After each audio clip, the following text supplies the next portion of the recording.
Itong Yusek Claire Castro na ito, talagang itinalaga dyan para maging barking dog. Taga-kahol lang talaga siya. Oo, kasi pagdating sa Duterte, agad-agad may kasagutan.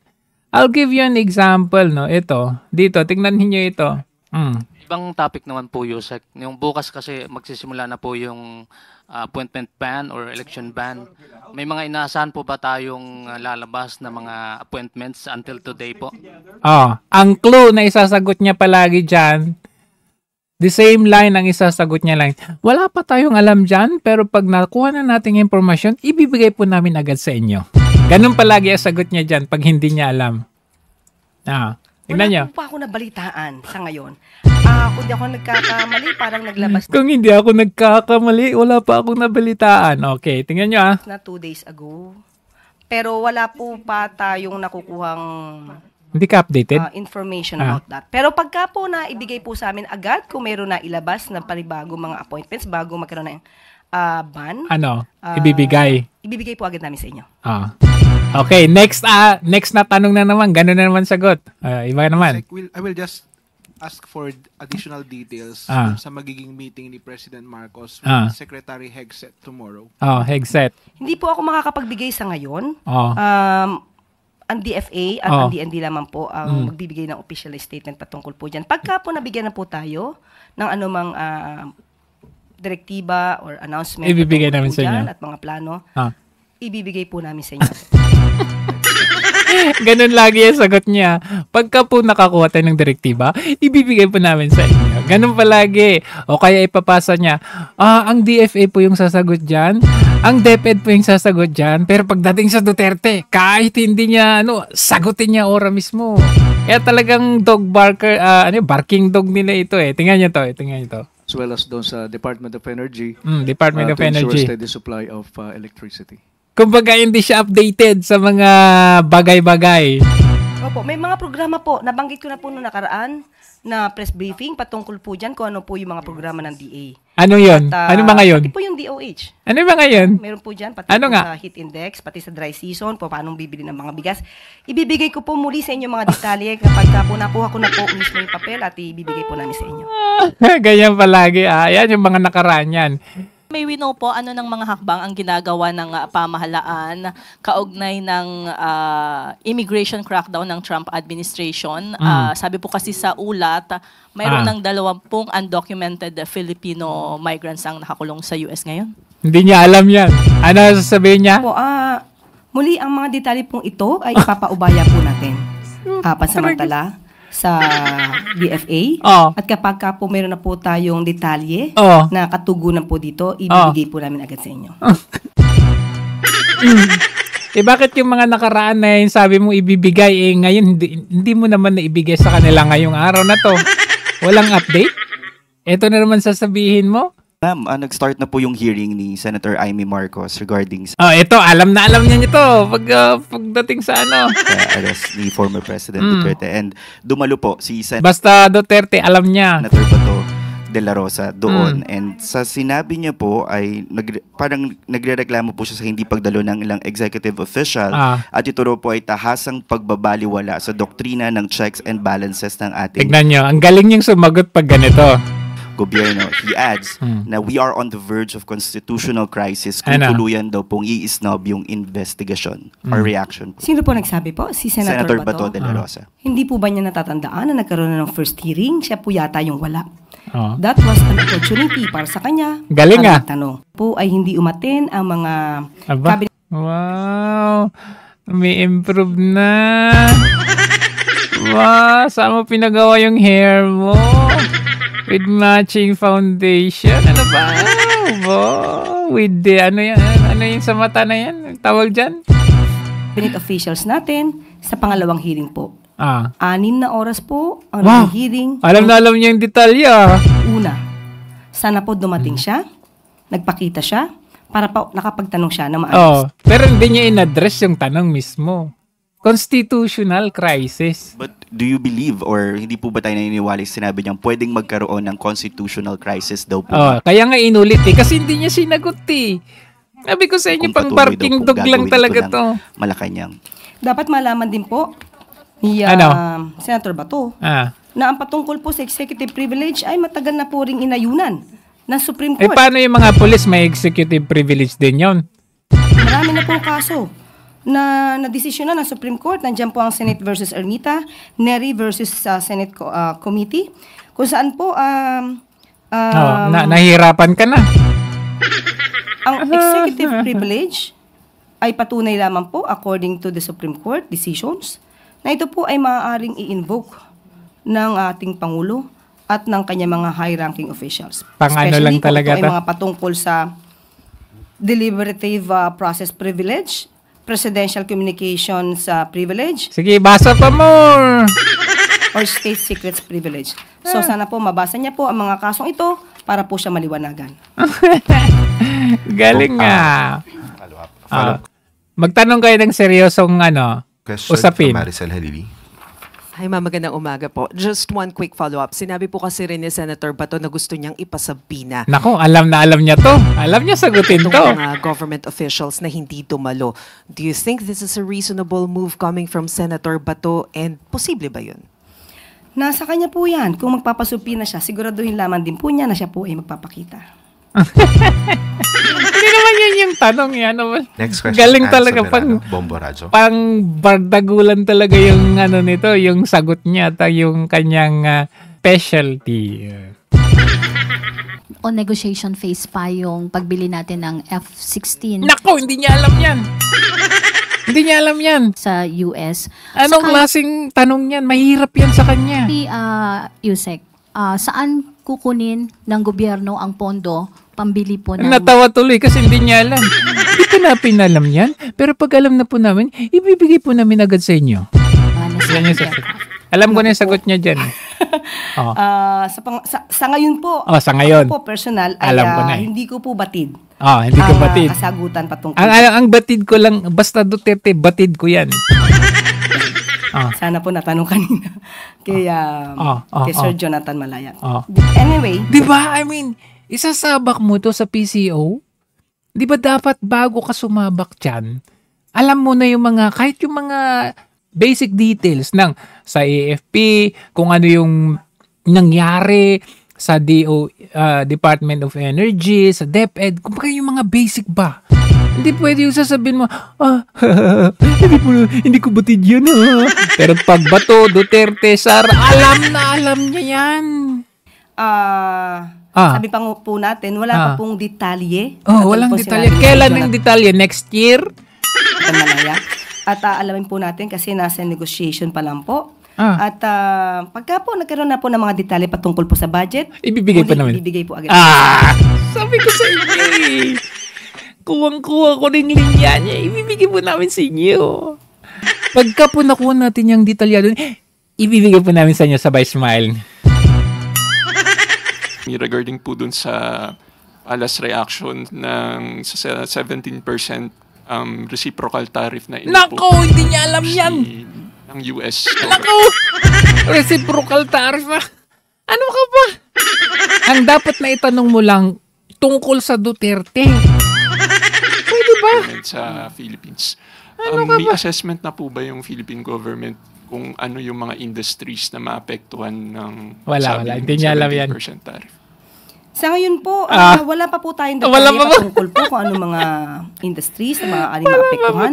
Pero siguro po, itong 17% na ipapato na tariff ay isa na rin pong magandang balita. Magandang balita daw! May po na bansa na mas napatawan ng mas mataas na tariff. Naging magandang balita. Akala ko ba, di ba, ironclad? Kararating lang ni Hegseth dito, sabi niya, ironclad, Tapos 17% sasabihin mo magandang balita. Hunghang ka ba? Dapat kasi Duterte lang tinanong nito eh.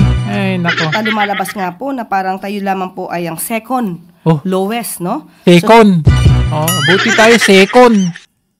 Sunod po tayo sa Singapore. At ayon din po sa DTI, yung impact po nito ay medyo hindi ganon kalaki. Very minimal po. At wow! Wow, talaga tayo dito. Hindi daw ganun kalaki. Hirap na nga ng bansa natin. Sabihin mo pang ganyan, i-compare mo pa sa Singapore. Sunod tayo sa Singapore. Ang Singapore, kahit malaki yung tariff niyan, kaya nila yan kasi first world sila, tayo. Tayo rin po ay naniniwala sa isang relasyong maganda, ang US-Philippine na alliance. Ironclad. Kaya po, ang pagpapataw po ng 17% ay maaari na pag-aralan din po ng gobyerno po, ng administrasyon ng US. Kaya ito po ay tatanggapin natin. Pero kung ano man po ang maaaring maging impact, ibibigay namin sa inyo. Baka yun naman sasabihin mo. Tayo ay dapat tumugon ng nararapat. Pero as of the moment, sabi nga po ng DTI, ibibigay po namin sa inyo. Po ang magiging impact sa atin. But what steps will the government take to ease the impact of the... Ano ka ba? Ba't ka pa nag-follow up question? Di ka niya alam Baka sabihin niya, ibibigay po namin sa inyo. Additional tariff kung saan. Wala pa po. Titignan po natin. Kasi ang base naman po sa mga reports natin, base hindi sa naman chismis. po kasi ganun kalaki yung ating ini-import, no? Or ini-export, hindi tayo malaki ang ina-export sa US. At alamin po natin, base na rin po sa DTI at sa DOF, kung ano maaaring maging... DOF? Hindi ba nakahearing yan kanina kay sa Supreme Court, yung pinalilipat yung mga pera natin from PDIC sa kanilang bulsa, from PhilHealth sa kanilang bulsa. Dating or impact ng 17% sa mga project or sa mga produkto ng Pilipinas. Ano sagot doon? Anong steps? Government appeal the additional tariff. Ano ka ba? Follow up ka ng follow up. Duterte lang dapat. Sa US government po. May plano po bang mag-apela yung Pilipinas na parang i-reduce or tanggalin yung 17% tariff? Sa ngayon po, wala pa po tayong nadidinig. Wala pa po tayong nadidinig. Pero kapag meron na tayong madidinig, ibibigay po namin sa inyo. May plano po. Pero kapag ka po nagkaroon, pag-uusap patungkol po dito, at muli, ibibigay po namin update. Thank you po, ma'am. Sabi ko kasi sa inyo, Duterte lang. Yusek, we have a follow-up question from Ace Romero. Tingnan natin, last question kung ano to. But Yusek, how is the Philippines taking that decision from the Trump admin? Given Oh my God! Will you get rid of that question? Only Duterte tayo. Tara guys, hindi ako updated dyan. Wala akong alam sa mga detalyado na yan. Ha?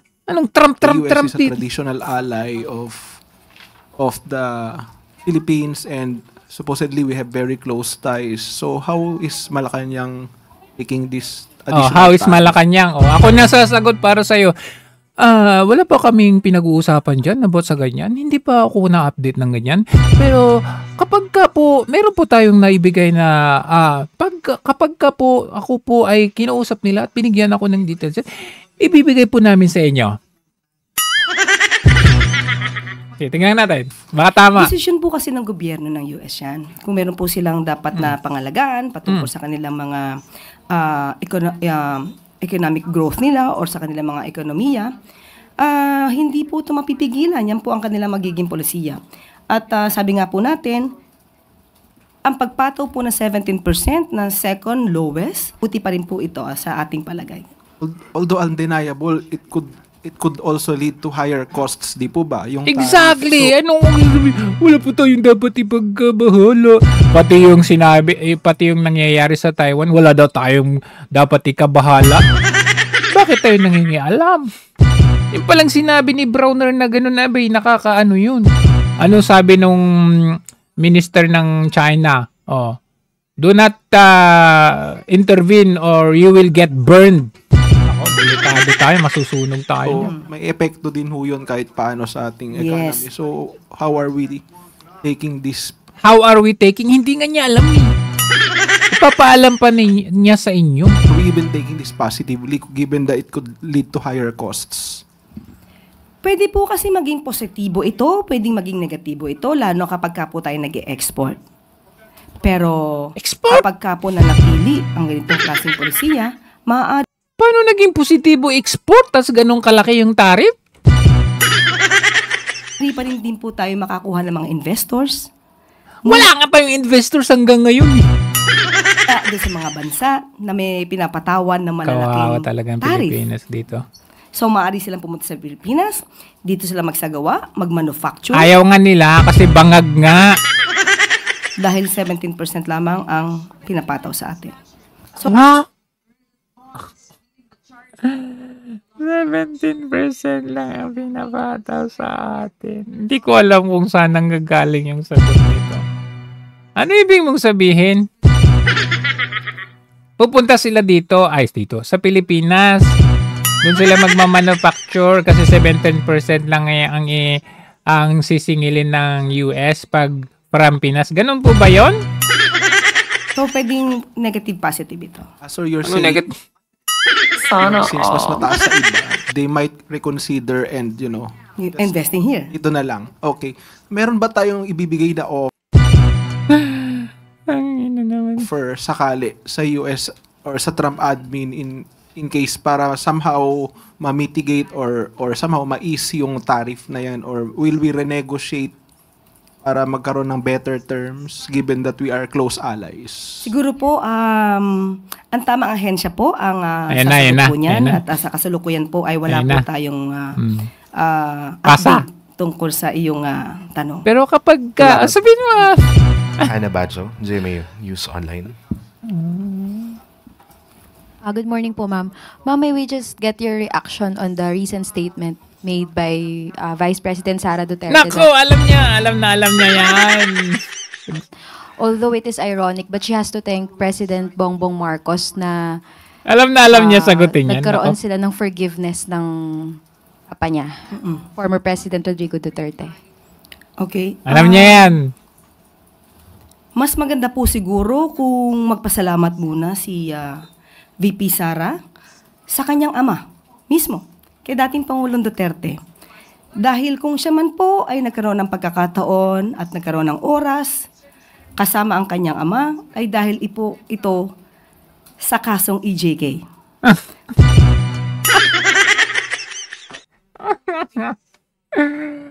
Oh my God! Kung hindi po naganap at hindi nagawa ang sinasabing mga aksyon patungkol sa war on drugs at walang nagtitingin, hindi naman din po sila magpasalamat daw sa kanyang ama dahil sa EJK niya.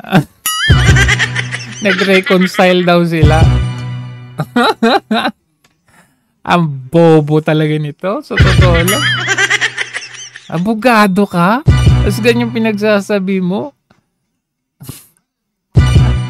Hindi mo nakuha na irony yung sinabi ni VP Sara. Tragis naman to. Na makapunta sa dahig.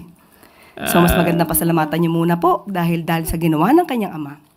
Sa mga nirereklamos po sa kanya, yun po yung naging cause kung ba't sila nasa dahig. Pero pinaabot po natin to sa Pangulo. At ang sabi po niya, glad I could help. Diba? I don't know kung talagang sinabi ng Pangulo yan sa'yo o ano. Pero nakita ninyo, parang ini-imply niya na meron silang constant communication. Pero kapag seryosong mga bagay-bagay na usapin, Pilipinas, hindi niya masagot. Wala pa daw pinag-uusapan. Wala. Pag Duterte, merong sagot si Marcos. Thank you, ma'am. Diba? So, ayan, pinakita ko lang sa inyo kung gaano kabobo itong ano na doon. At kung gaano ka-obvious na ito talaga, pang Duterte lang talaga ito. Pang kahol lang nila talaga ito. Kasi pagdating sa mga seryosong bagay, wala pa ba tayo na pag-usapan ganyan? Pero kapag meron na pong napag-usapan, ibibigay po namin sa inyo.